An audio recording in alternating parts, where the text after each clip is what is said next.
बंदी छोड़ सतगुरु रामपाल जी परमेश्वर जी की जय हो। परमपिता परमात्मा, सारी सृष्टि के रचनहार, कुल मालिक, असंख्य ब्रह्मांडों के स्वामी, जगत गुरु, तीनों लोकों में प्रवेश करके सबका भरण पोषण करने वाले संत शिरोमणि सतगुरु रामपाल जी परमेश्वर जी के चरण कमल में देश विदेश से हम सभी सत्सेवक भाई बहनों का कोटि कोटि दंडवत प्रणाम। और लाइव वीडियो देख रहे आप सभी भाई बहनों को दास की तरफ से प्यार भरा सत साहिब। पुण्यात्माओं, दया है परमपिता परमेश्वर जी की, जो इस कलयुग की बिचली पीढ़ी में सतगुरु रामपाल जी भगवान ने आप और हम सभी आत्माओं के ऊपर साध संगति की मेहर बख्शी है।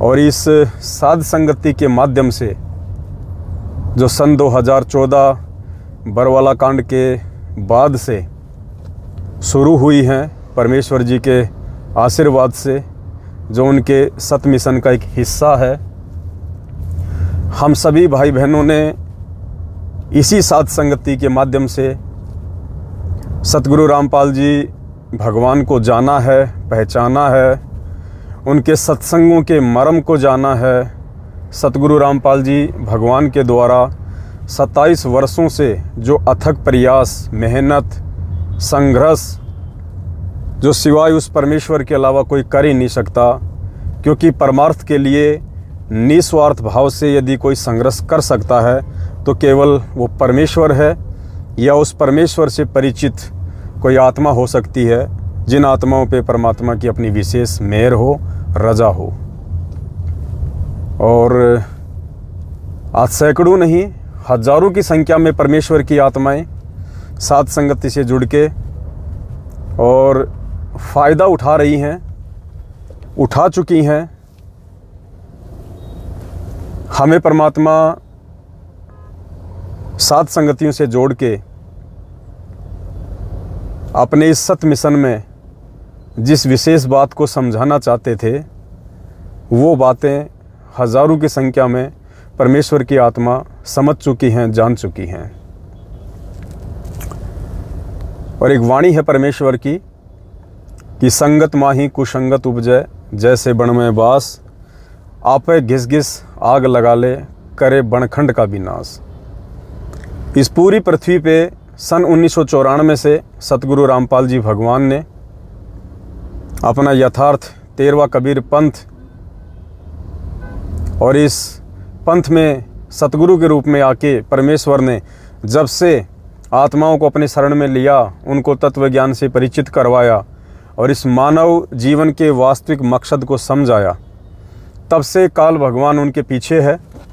अर्थात इस पंथ को, इस सच्चाई को जड़ से मिटाने की कोशिश में है, लेकिन ऐसा वो नहीं कर पाया, क्योंकि समर्थ स्वयं सतगुरु बन के इस पंथ की अगुवाई कर रहे हैं। 2014 बरवाला कांड काफ़ी हद तक काल भगवान सफल हुआ, और उसने सोचा कि मैंने इस पंथ को नष्ट कर दिया है और अब आगे शायद ये पंथ ना बढ़े। ये सच्चाई, जिस सच्चाई को जान के समझ के आत्माएं सतलोक जाने की तैयारी कर रही थी, शायद वो रुक जाएंगी, डर जाएंगी, लेकिन ऐसा नहीं हुआ, क्योंकि परमेश्वर हमेशा अपना काम काल भगवान के द्वारा शुरू की गई चाल से ही निकाल लेते हैं। प्रथम बार जब परमेश्वर सतलोक से इस पृथ्वी लोक पे आए, और जब 21वें ब्रह्मांड के अंतिम छोर पर तपतशिला पे काल की और परमेश्वर की वार्ता हुई, चर्चा हुई, काल भगवान ने अपने आप को बहुत ज़्यादा सयाना समझ के, चतुर समझ के कुछ एक वरदान परमेश्वर से प्राप्त कर लिए थे कि मैं आपका रूप बना सकूं, त्रेता में मेरा पुत्र जाएगा रामचंद्र, पुल नहीं बना पाएगा, आप वो पुल बनवा देना, 3 युगों में जीवात्माएं थोड़ी लेके जाना, और भी अनेकों उसने वरदान मांगे परमात्मा से, बहुत ज़्यादा सयाना बन के कि एक बार मुझे ये वरदान मिल जाए, उसके बाद मैं देखता हूँ कैसे नीचे जाके ये परमात्मा आत्माओं को मेरे जाल से बाहर निकालेगा। लेकिन पुण्यात्मा उसको पता नहीं था कि तेरे इन्हीं वरदानों से परमात्मा अपने आप को परमात्मा सिद्ध करवाएगा। त्रेता युग में जब रामचंद्र जी से पुल नहीं बन रहा था, हर प्रकार से परेशान, दुखी, उस समय मुनिंदर रूप में परमात्मा गए और पुल बनाया। आज पुण्यात्माओं वो उदाहरण भक्ति मार्ग में हमारे को दृढ़ करता है कि वास्तव में श्री रामचंद्र जी पूर्ण परमात्मा नहीं थे, भगवान नहीं थे, सर्वशक्तिमान नहीं थे, और ना ही इनका पिता काल सर्वशक्तिमान है, पूर्ण परमात्मा है। अगर काल के पास भी समुद्र के ऊपर पुल बनाने वाली कोई सिद्धि होती, अगर उसके पास ऐसी कोई शक्ति होती, तो इस काम के लिए वो परमात्मा के आगे हाथ न फैलाता। इसलिए आज वो सारे के सारे एग्जाम्पल, वो उदाहरण जो काल भगवान ने अपने स्वार्थ के लिए मांगे थे सयाना बन के, लेकिन परमेश्वर को पता था कि इसकी भी इच्छा पूर्ति हो जाएगी और इसी के द्वारा मांगे गए वरदानों से मैं वो काम करके दिखाऊंगा कि कलयुग की पिछली पीढ़ी में मेरी जो अधिकारी आत्माएं होंगी वो आत्माएं मुझे परमेश्वर के रूप में स्वीकार करेंगी। तो काल भगवान ने सोचा कि 2014 में अब ये पंथ समाप्त हो चुका है, अब यहाँ से कोई सत्यता आगे नहीं बढ़ेगी, ये मार्ग आगे नहीं बढ़ेगा। लेकिन ये उसकी छोटी सोच थी, नादान सोच थी। क्योंकि काल क्या करता है, उस परमेश्वर की वाणी के अनुसार कि संगत माही कुसंगत उपजे जैसे बण में बांस। तो एक अच्छी संगत परमात्मा सन 1994 से अथक प्रयास करके तैयार कर रहे थे सतलोक आश्रम बरवाड़ा में, करोथा में। लेकिन उस संगत में कुसंगत उपजाने का काम इस काल भगवान ने किया, अपने एजेंटों को निमित्त बना के। और एजेंट कौन? उसी पंथ के लोग जो मर्यादा तोड़ चुके थे, जो गुरु के वचनों पे नहीं चलते थे। कौन लोग? स्वयं सतगुरु रामपाल जी भगवान का कलयुगी परिवार, उनके भाई बंधु रिश्तेदार, जो लोग आश्रम में सेवादार थे, कोऑर्डिनेटर थे। उन्हीं लोगों की मर्यादाएं टूट चुकी थी। आश्रम में रहते सहते वो गुरु को भगवान नहीं मान पाए थे, उनके वचनों में नहीं चल रहे थे और गुरु के भाई के वचनों को अधिक महत्व दे रहे थे। तो काल का दाव लग गया, क्योंकि परमेश्वर की वाणी है कि जब तक हंसा हमरी आना, काल लगे ना तेरा बाणा। उसके बाद परमात्मा ने एक मौका दिया सर्व संगत को, साध संगतियां शुरू करवा के, कि साध संगतियों के माध्यम से मेरे बच्चे पुनः इकट्ठे होंगे और जो अधिकारी आत्माएं होंगी इस लाखों की भीड़ में से, वो आत्माएं छट छट के और साध संगतियों से जुड़ेंगी और अपने आत्म कल्याण के लिए आगे बढ़ेंगी। ऐसा ही हुआ। 5-6 वर्षों से साध संगतियां चल रही थी, लेकिन काल भगवान को कहाँ अच्छा लगा ये सब। जहाँ इस परमात्मा का मार्ग आगे बढ़ता है, जहाँ पे साध संगतियाँ होती हैं, जहाँ पे सत्यता होती है, वहीं तो इसने कुसंगत पैदा करनी होती है। तो बीच बीच में इसने प्रयास किए। पहले संजय दिल्ली वाला था, पहले मेरठ में आता था, सही था, लेकिन फिर उसने अपनी बकवास शुरू करी, अपने आप को नानक जी की आत्मा साबित करने में लग गया। कुछ आत्माएं उसके जाल में फंस गई, वो अलग हुआ। उस समय लोगों को लगा कि भाई ये तो सब कुछ ऐसा ही चल रहा है, कमाल के जैसे काम हो रहे हैं। लेकिन परमात्मा ने दास को निमित्त बना के फिर साथ संगतियों को आगे बढ़वाया मेरठ से। थोड़े दिनों बाद वे पंजाब से हमारा भाई था एक करण दास, काफ़ी भगत भाई बहन उसके संपर्क में थे। फिर उसके मन में क्या अहंकार जागा, क्या मान बढ़ाई उत्पन्न हुई, वो साथ संगतियों से दूर हुआ। कुछ भाई बहनों ने सोचा कि लो जी ये साथ संगतियाँ थोड़ी बहुत आगे बढ़ रही थी, अब इनमें भी आपस में फूट पड़ गई। वो भी चला गया, कोई फ़र्क नहीं पड़ा। फिर साथ संगतियाँ तेज़ी से आगे बढ़ी। 2020 आ गया। फिर काल भगवान ने देखा भाई साथ संगतियाँ तो रुक नहीं रही, परमेश्वर की आत्माएं जो मोक्ष चाहती हैं वो तो लगातार साथ संगतियों में आ रही हैं। फिर उसने एक कानपुर से रामचंद्र को निमित्त बनाया अपने एजेंट के रूप में। उसने काफ़ी बकवाद करी 1-1.5 साल, किसी के ऊपर कोई असर नहीं हुआ। उसके बाद फिर मेरठ वाले भगत थे, उनको निमित्त बनाया काल ने, उनसे भी कोई फ़र्क नहीं पड़ा। अब काल ने देखा कि भाई ये तो साथ संगतियाँ निरंतर आगे बढ़ रही हैं और ये तो पहले से कहीं ज़्यादा सच्चाई से परिचित हो रहे हैं और ये तो सारे मेरे मुख से बाहर निकलने का प्रयास कर रहे हैं, इनको कैसे तोड़ा जाए। तो संगत में फिर उसने एक बार कुसंगत उपजाने का प्रयास किया और अपने कुछ एजेंटों को निमित्त बना के जो पिछले 2-3 वर्षों से मेरे साथ में थे। भगत समाज थोड़ा बहुत उनको जानने लग गया था, पहचानने लग गया था। क्योंकि काल क्या करता है पुण्यात्माओं, काल को पता है कि जगत वाले इन भक्तों को नहीं तोड़ सकते। अगर भक्तों को तोड़ना है, आपस में राग द्वेष ईर्ष्या पैदा करना है, संगत में कुसंगत उत्पन्न करनी है, तो इन्हीं के बीच में से कुछ लोगों को निमित्त बना के करवाया जा सकता है। तो वो क्या करता है, अपने एजेंटों को पहले ही भगत के रूप में भेज देता है और कुछ दिन वो लोग रहते हैं। अच्छा खासा उनका व्यवहार, उनका दिखावा, बोलचाल ऐसा लगता है जैसे बिल्कुल भगत। और कुछ दिनों बाद जब कुछ 150 लोग उनके ऊपर आश्रित हो जाते हैं, उनकी बातों को महत्व देने लग जाते हैं, फिर काल उन आत्माओं के माध्यम से बकवाद शुरू करवा देता है। और उस बकवाद में 5-10 कुछ जो मंदबुद्धि प्राणी होते हैं वो सात संगतियों से हट जाते हैं उस मार्ग से। तो काल ने ऐसा ही किया। 2-4 लोग जो मेरे साथ में थे, कुछ एक जयपुर से थे, कुछ एक हरियाणा से थे, 2-3 साल मेरे साथ में थे, कोई साल 6 महीने से मेरे साथ में था। सात संगतियों में आते थे, जाते थे। तो भगतों ने थोड़ा विश्वास कर लिया कि भाई ये पवनदास जी के साथ में हैं, अच्छे भगत होंगे। और अब काल ने उन्हीं को निमित्त बना के संगत में कुसंगत पैदा कर दी। और जो उनको एक बहुत अच्छे भगत की दृष्टि से देखा करते थे, कुछ आसक्ति उनमें हो गई थी, जो उनके पक्ष में हो गए थे, उन 2-4, 5-10 भक्तों को वर्तमान में वो तोड़ने का पूरा प्रयास कर रहा है। अगर उन भक्तों पे परमात्मा की मेहर नहीं होगी, अगर वो मर्यादा में नहीं होंगे, तो उनके चक्कर में आके वो सात संगति से दूर हट जाएंगे। कुछ दिन बकवाद करेंगे, पहले भी लोग करते आए हैं, लेकिन बिगाड़ कुछ नहीं पाए, क्योंकि ये परमात्मा का मार्ग है। इस मार्ग को इतनी आसानी से मिटा देना, ये तो एक सौपन जैसी बात है। सतगुरु रामपाल जी भगवान का खड़ा किया गया मिशन है। सात संगतियाँ उनका एक प्रयोजन है और ये अंत तक चलेगी। इन्हीं सात संगतियों के माध्यम से परमात्मा सतलोक जाने वाली आत्माओं की छटनी करेंगे, उनकी परख करेंगे, लगातार हो भी रही हैं।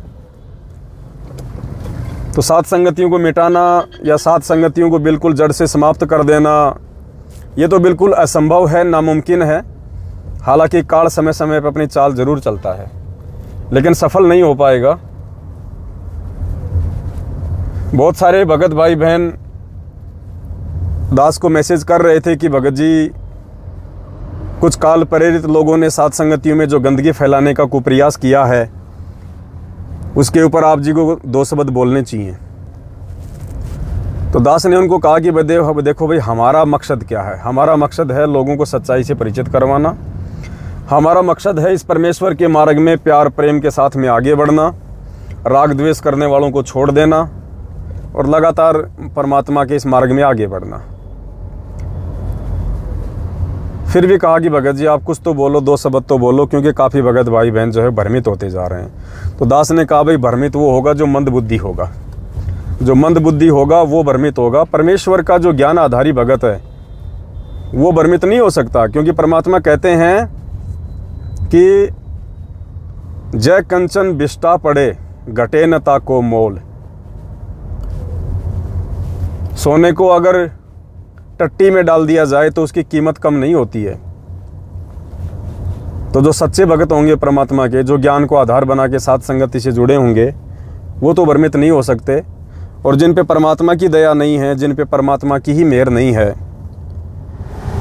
उनको तो वैसे भी परमात्मा ने सात संगतियों से बाहर करना है, क्योंकि वो गंध है, वो बकवादी लोग हैं। आज नहीं तो कल वैसे भी वो सात संगतियों से दूर हटेंगे। फिर भी दास लाइव आया है, थोड़ा सा ज़्यादा समय तो लाइव नहीं आ पाऊँगा, लेकिन दास केवल इतना ही कहेगा कि भाई, जब हमें पूर्ण विश्वास है कि हम सही हैं और हम मनमुखी रूप से नहीं, बल्कि सतगुरु रामपाल जी भगवान जी के द्वारा खड़े किए गए हैं, उन्होंने निमित्त बनाया है हमें सात संगतियों के लिए, लगातार उनका आशीर्वाद है, उनकी मेहर हमारे साथ में है, तो हमें कोई फ़र्क नहीं पड़ता कि कौन सात संगति से बाहर निकल रहा है, कौन सात संगति से जुड़ रहा है। हम कोई बायोडाटा इकट्ठा करने के लिए नहीं आए हैं। हम जो संदेशे हैं परमेश्वर के, वो उनकी आत्माओं तक पहुंचाने के लिए हैं।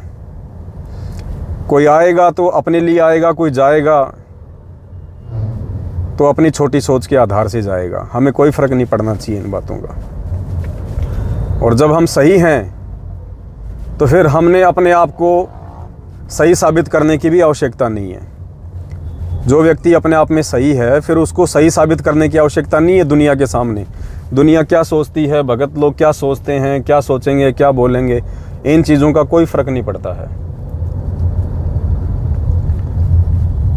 एक बहन ने दास के पास एक वीडियो भेजा था कल, छोटा सा। उस वीडियो ने काफ़ी कुछ समझाया है दास को। आप लोगों को भी समझ में आएगा कि यदि हम सही हैं तो दूसरों के सामने हमने अपने आप को सही साबित करने की आवश्यकता नहीं है। हमने केवल परमेश्वर की नज़रों में सही रहना है। भक्तों की नज़रों में हम सही रहें या बेकार रहें, इसे कोई फ़र्क नहीं पड़ता है। दो जानवर थे, वो दोनों जानवर किसी तालाब के किनारे पानी पीने के लिए जा रहे थे। तो उनमें से एक ने कहा कि भाई देखना, एक मगरमच्छ है। क्योंकि मगरमच्छ जो है वो पानी में सिर दे के बैठा हुआ था, किनारे पे घात लगा के बैठा हुआ था। और मगरमच्छ की जो कमर का हिस्सा था, जो कि लकड़ी के जैसा दिखाई देता है, वो थोड़ा बाहर बाहर दिखाई दे रहा था। तो एक जानवर ने कहा कि भाई ये मगर है, मगर है। तो दूसरे ने कहा कि नहीं, लकड़ी है, लकड़ी, लाकड़ो, मतलब जो मोटा पेड़ होता है ना, और उसके जो छिलके होते हैं जो सूख जाता है, मगरमच्छ भी वैसा ही दिखाई देता है। तो उसने कहा कि नहीं, ये तो लाकड़ो है, लकड़ी है, लाकड़ो, मोटो लाकड़ो है। तो उसने फिर कहा कि नहीं, मगर है, मगरमच्छ है। उसने कहा नहीं, लाकड़ो है, लाकड़ो। तो जिसको कन्फर्म था कि ये मगरमच्छ है, उसने बेवकूफ़ी करी और उसने क्या किया, एक छोटा सा पत्थर का टुकड़ा उठा के और उस मगरमच्छ के ऊपर मारा और बोला देख, मगर है, मगरमच्छ है। और दूसरा फिर बोला कि नहीं, लाकड़ो है, लाकड़ो। फिर उसने क्या किया, एक लकड़ी उठाई और मगरमच्छ के ऊपर मारी, बोला देख, मगर है, मगर।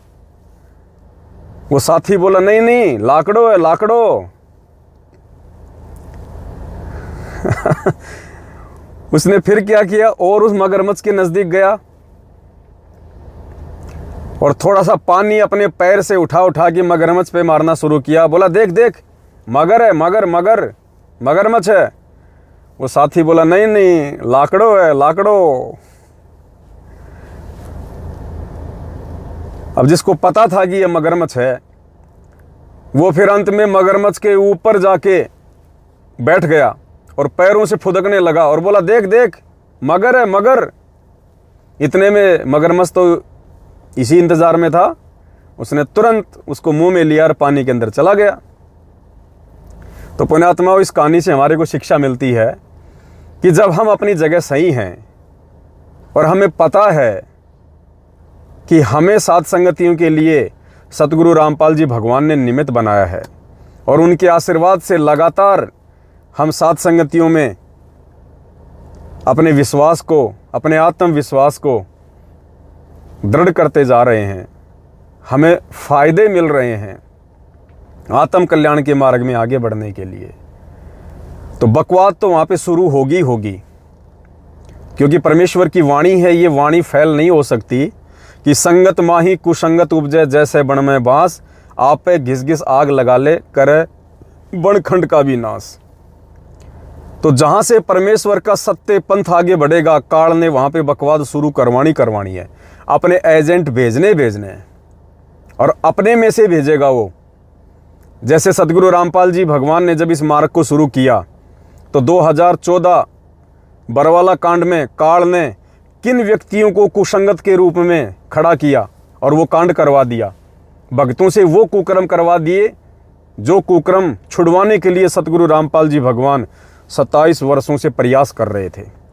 हाथों में लठ पकड़ा देना, हथियार पकड़ा देना, काले कपड़े पहना के कमांडो बना देना, पुलिस वालों के सामने मरने मारने के लिए खड़े कर देना। तो कौन थे वो लोग? वो भगत ही थे, जो आश्रम में मुख्य सेवादार थे, जो गुरुदेव का कलयुगी परिवार था। काल को पता था कि इन्हीं लोगों के माध्यम से अगर इनको आदेश दिलवाए जाएंगे तो ये जल्दी स्वीकार करेंगे। अब कोई बरवाड़ा गांव का आदमी आके कहे कि भाई गुरुजी का आदेश है, बाहर तुम कमांडो बन जाओ, कौन कमांडो बनता? कोई नहीं बनेगा। तो काल ने ऐसी चाल चली कि पहले एक विश्वास पैदा करवा दिया संगत के अंदर कि ये तो गुरुजी का भाई है, ये तो कोऑर्डिनेटर है, ये तो मेरे ज़िले का बहुत अच्छा भगत है, इसको तो सारनाम मिला हुआ है, ताकि संगत उनके ऊपर विश्वास करना शुरू कर दे। जबकि वो लोग पहले से ही परमेश्वर की मर्यादाओं से दूर थे, उनको काल ने निमित्त बना रखा था। और उस विश्वास का फायदा फिर काल भगवान ने उठाया। और हम में से किसी भी भगत भाई बहन ने जो आदेश वहाँ पे उन भक्तों के द्वारा दिए जा रहे थे, किसी भी भाई बहन ने अपने आँखों से, अपने कानों से सतगुरुदेव जी को देते हुए नहीं सुना। बस हमारी नादानी थी, मूर्खता थी कि हमने विश्वास कर लिया कि ये जो संदेशा दे रहा है ये मेरा गुरु भाई है और गुरु जी का आदेश होगा। और उसी विश्वास का फायदा हम नादान भक्तों से काल भगवान ने उठाया, बरवाला कांड हुआ। तो कौन थे वो लोग? संगत वाले थे, अपने ही थे। तो आज भी यदि काल भगवान इन सात संगतियों में कुछ संगतियां पैदा करवाएगा, अपनी बकवाद शुरू करवाएगा, इस निरंतर आगे बढ़ते हुए मार्ग को यदि अवरुद्ध कराने का कुप्रयास करेगा, तो कोई जगत वालों को निमित्त नहीं बनाएगा, अपने बीच से ही लोगों को उठाएगा। तो कुछ एक लोगों को उसने निमित्त बनाया और थोड़ी बहुत बकवास उसने शुरू करवाई है, जो पिछले कई वर्षों से लोग करते आ रहे हैं। ना उनकी दाल गली, ना इनकी दाल गलेगी। तो कहने का मतलब है पुण्यात्माओं, काल ने यह बकवाद क्यों शुरू करवाई? सात संगतियों को रुकवाने के लिए। क्यों? क्योंकि हम आगे ना बढ़ें। और ये जो अनमोल समय है वर्तमान का, एक एक श्वास की कीमत परमात्मा ने हमें समझाई है। ये श्वासें और ये अनमोल समय हम लोग आपस में एक दूसरे को सही और गलत साबित करते हुए बर्बाद कर दें। ये अहम पॉइंट है, इसको ध्यान रखना। कीमत इस मानव शरीर की नहीं है, कीमत मानव शरीर के अंदर श्वासों की है, श्वासों की। और काल यही चाहता है कि इनका समय बर्बाद करवाया जाए, इनकी श्वासें बर्बाद करवाई जाए, इनके आपस में राग द्वेष और ईर्ष्या को फैला दिया जाए, इनमें पक्ष और विपक्ष हो जाए, गुटबाजी बन जाए, और आपस में एक दूसरे के ऊपर ये आरोप और प्रत्यारोप लगा के कोई अपने आप को सत्य साबित करने में लगा रहे, कोई दूसरे को झूठा साबित करने में लगा रहे। और इनका समय ज़्यादातर चाहे सोशल मीडिया पे हो, चाहे वैसे फ़ोन पे हो, बर्बाद करवाया जाए। क्योंकि कीमत तो समय की है ना, श्वासों की है। लेकिन 27 साल से भगवान ने हमें जो इतना अनमोल ज्ञान दे के इस मार्ग में खड़ा किया है, तो ये भी परमात्मा ने हमें समझा रखा है कि बेटा काल क्या चाल चलेगा और किन लोगों के माध्यम से क्या वो बकवाद करवाएगा। उस समय काल की क्या साजिश होगी, क्या सूक्ष्म चाल होगी, और उस समय तुम भगत भाई बहनों ने कैसे उस काल की सूक्ष्म चाल को समझ के अपने समय और श्वासों का सदुपयोग करना है। तो भाई और बहनों, हम इस काल की सूक्ष्म चाल में आने वाले नहीं हैं। हमारा किसी से यहाँ पे कोई कंपटीशन नहीं है। जितने दिन भाई बहन सात संगतियों में रुके थे, जो अब अपनी कमजोरी के चलते कुछ एक भाई बहन बाहर निकलते जा रहे हैं, वो उनकी अपनी मर्जी है, उनकी अपनी समझ है, उनको कोई नुकसान तो है ही नहीं। जितने दिन वो सात संगतियों से जुड़े, कुछ न कुछ फायदा उठा के जा रहे हैं। नुकसान उठा के नहीं जा रहे, वो फायदा ही उठा के जा रहे हैं। और आगे यदि वो नहीं जुड़ना चाहते हैं, नहीं रहना चाहते हैं, तो उनकी अपनी मौज है, अपनी मर्जी है। बाकी हम जितने भी सत्सेवक भाई बहन हैं, हमने पुण्यात्माओं अपने समय का और श्वासों का सदुपयोग करना है। काल भगवान की इस सूक्ष्म चाल को समझना है। इसी सूक्ष्म चाल को समझाने के लिए 27 साल से भगवान ने दिन रात एक कर दिए, और पिछले 7 वर्षों से परमात्मा ने साध संगतियां शुरू करवाई है, ताकि हम इस सत्य मार्ग में ज्ञान को आधार बना के आगे बढ़ें अपने आत्म कल्याण के लिए। और जो बकवाद उसके द्वारा जो करवाई जा रही हैं काल के द्वारा, उन बकवादों में फंस कर अपना समय और श्वासें बर्बाद करने से हम बचें। तो दास की विनती है, 1 दिसंबर 2022 को रात्रि 8:30 बजे दास लाइव आएगा। हम परमेश्वर की पहले की तरह महिमा करेंगे, क्योंकि भगत का काम केवल परमेश्वर की महिमा करने का होता है। भगत का काम एक दूसरे की निंदा चुगली करने का नहीं होता है। भगत का टारगेट स्वयं का समय बचाना, दूसरों का समय बचाना होता है। और सात संगतियां लगातार चल रही हैं।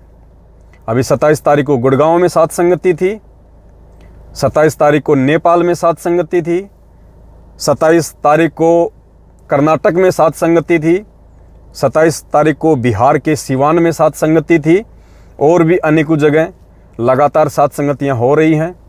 आपस में जो भाई बहन संपर्क में हैं, मिलजुल के परमेश्वर को भोग लगा रहे हैं, परमेश्वर की महिमा कर रहे हैं। और जो बकवादी लोग हैं, उनके पास में ऐसे कोई पॉइंट नहीं है, उनके पास में ऐसे कोई प्रमाण नहीं है जिससे वो सात संगतियों को रुकवा सकें या सात संगतियों में जो है वो गंदगी फैला सकें। वो केवल काल प्रेरणा से अपना जीवन बर्बाद करेंगे। और कुछ एक मंदबुद्धि लोग जो सात संगति से जुड़ के भी ज्ञान को आधार नहीं बना पा रहे थे, उन कच्चे लोगों को अपने साथ कर लेंगे। और शायद परमात्मा भी यही चाहते हैं कि सात संगतियों में गंदगी ठीक नहीं है, सात संगतियों में कचरा ठीक नहीं है। उन लोगों का सात संगतियों से बाहर निकल जाना ही बेहतर है, आगे सात संगतियों को अच्छी रफ्तार देने के लिए।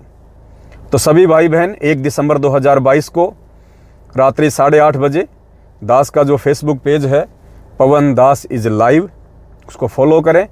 और रात्रि 8:30 बजे हम घंटा 1.5 घंटा परमेश्वर की महिमा करेंगे। हम गुरुदेव के सत्संगों को आधार बना के उन सत्संगों के सार को समझने का प्रयास करेंगे।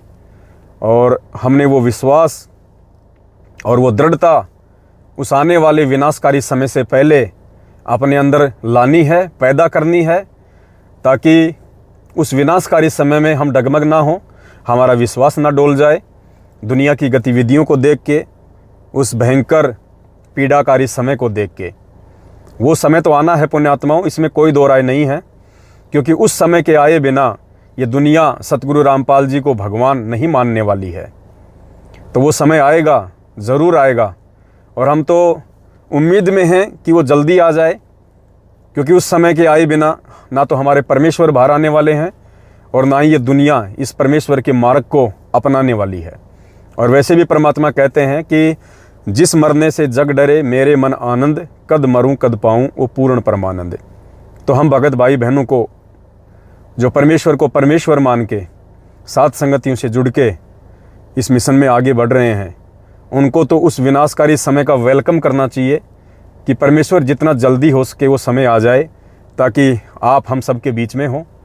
और परमेश्वर आपका ये मिशन, आपका ये मार्ग, इस कलयुग में जो सतयुग लाने का आपका जो मिशन है, ये परमेश्वर जल्द से जल्द संपन्न हो, ताकि सारा विश्व एक परिवार की तरह इकट्ठा होके आपके चरणों में बैठ के अपने आत्म कल्याण के लिए आगे बढ़े। तो मेरे सभी सत्सेवक भाई बहनों से मेरी प्रार्थना है, हमने इस काल भगवान की चाल का और इसके बिछाए गए जाल का हिस्सा नहीं बनना है। जिन्होंने बनना है वो बन चुके हैं।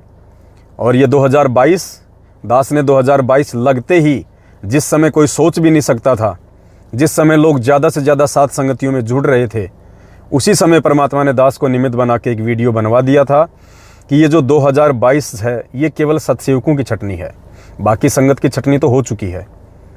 वो तो अपने कुकर्मों में व्यस्त हैं मैनेजमेंट के पीछे। लेकिन परमेश्वर ने हजारों की संख्या में अपने बच्चों को जो सात संगतियों से जोड़ा है, ये उनकी छटनी होगी। क्योंकि परमात्मा तो बिल्कुल जो क्रीम होगी, जो मक्खन होगा, उसको सतलोक लेके जाएगा, जिसमें कचरा होगा उसको नहीं लेके जाएगा। तो दास ने परमात्मा ने दास को निमित्त बना के पहले ये सब कुछ कहलवा दिया था। इसलिए किसी को डाउट भी नहीं होना चाहिए, किसी को शंका भी नहीं होनी चाहिए। जिस समय आप लोगों ने सोचा भी नहीं था, उस समय परमात्मा ने दास से वीडियो बनवा दिया था कि सन 2022 सत्सेवकों की छटनी है। और आप देख लीजिएगा अब जैसे जैसे 2022 के अंत का समय निकट आ रहा है, वैसे वैसे विकेट कितनी तेज़ी से गिरते जा रहे हैं, और ऐसे ऐसे लोग गिरते जा रहे हैं जिनको लोग जानते थे, पहचानते थे। और काल उन्हीं लोगों को क्यों नीचे गिरा रहा है? क्योंकि उनके संपर्क में 5-10 भगत भाई बहन थे, इसलिए उनकी बातों में आके वो भी नीचे गिर जाएं। तो पुण्यात्माओं, नीचे वो गिरेगा जो ज्ञान में नीचा गिरा हुआ है, और जो ज्ञान में ऊपर उठा हुआ है, जो सात संगतियों में हलवा चाटने के लिए नहीं, नींद पूरी करने के लिए नहीं, केवल परमेश्वर की महिमा सुनने और सुनाने के लिए आया करते थे। सात संगतियों से अपने जीवन में बदलाव लाने के लिए आया करते थे। सात संगतियों से कुछ अर्जित करने के लिए आया करते थे। वो आत्माएं नीचे नहीं गिर सकती। वो तो इन घटनाओं को देख के और ज़्यादा दृढ़ हो रही हैं कि हे परमपिता परमेश्वर, हम नीच आत्माओं पे तो मेहर रखना परमात्मा। इतना ज्ञान समझ में आने के बाद भी, सात संगतियों में इतना आने के बाद भी ये लोग एक भगत को नहीं पहचान पाए, ये परमेश्वर को क्या पहचान पाएंगे? आपको क्या पहचान पाएंगे? तो वो आत्मा तो और ज़्यादा दृढ़ होती जा रही है। तो आप भाई बहनों का ज़्यादा समय नहीं लूँगा, और भी सेवाएं हैं। और 1 दिसंबर 2022 को सभी भाई बहन रात्रि 8:30 बजे दास के फेसबुक पेज पवन दास इस लाइव पर लाइव जुड़े। हम परमेश्वर की महिमा करेंगे। और उसके बाद लगातार पुण्यात्माओं, हमारे पास बहुत सारे टॉपिक हैं, बहुत सारे विषय हैं जिन पे हम लगातार लाइव आ सकते हैं, लेकिन बीच बीच में कुछ सेवाएं होती हैं। लेकिन फिर भी हम कोशिश करेंगे सप्ताह में 3 या 4 बार गुरुदेव के सन 1997 के सत्संगों को आधार बना के लाइव आएंगे। अब हम प्रतिदिन या सप्ताह में 3 बार गुरुदेव के 1997 के सत्संगों को आधार बना के, और पुण्यात्माओं, हम उन सत्संगों का निष्कर्ष निकालेंगे कि उन सत्संगों से हमने अपने जीवन में क्या बदलाव लाना है। हमने उन सत्संगों का सार निकाल के हमने क्या क्या अपने जीवन में परिवर्तन करने हैं, जिससे हम भगत बनने की दिशा में लगातार आगे बढ़ें, हम अपने परमेश्वर को प्रसन्न करें। तो काल भगवान की चाल को समझिए, उसके जाल को समझिए, और सतगुरुदेव जी के मिशन को समझिए कि परमात्मा हमसे क्या चाहते हैं और काल हमसे क्या करवाना चाहता है। जो इन चीज़ों को समझ जाएगा, परमेश्वर के मकसद को और काल भगवान के जाल को जो व्यक्ति समझ जाएगा, जो भगत समझ जाएगा, वो परमेश्वर का है। उसको तो साक्षात काल भी आके सात संगतियों से दूर नहीं कर सकता। बाकी ये ड्रामा ज़्यादा दिन नहीं चलेगा, ये ड्रामा 2022 तक चलेगा, क्योंकि जो लोग बकवाद कर रहे हैं 2022 या उसके कुछ दिनों बाद में वो लोग मैनेजमेंट की गोद में जाके बैठ जाएंगे। उनका मकसद यही है, वो जिस गटर की गंदगी से निकल के बाहर आए थे, वापस उसी गटर की गंदगी में जिसका ढक्कन खुला हुआ है उनके लिए, वो वापस चले जाएंगे। क्योंकि वो अपने जीवन में परिवर्तन नहीं कर सकते, वो अपने जीवन में ज्ञान से बदलाव नहीं ला सकते, इसलिए वो काल के हैं, परमेश्वर के नहीं हैं। और परमेश्वर उनको वापस उसी जगह बैठा देगा जहाँ से परमेश्वर ने बाहर निकाल के उनको एक मौका दिया था सुधरने का। तो बस ज़्यादा समय नहीं लूँगा भाई बहनों का। 1 दिसंबर 2022 को सभी भाई बहन लाइव जुड़िए, परमेश्वर की महिमा करेंगे और अपने आत्मिक कल्याण की तरफ हम आगे बढ़ेंगे। बंदी छोड़ सतगुरु रामपाल जी परमेश्वर जी की जय हो।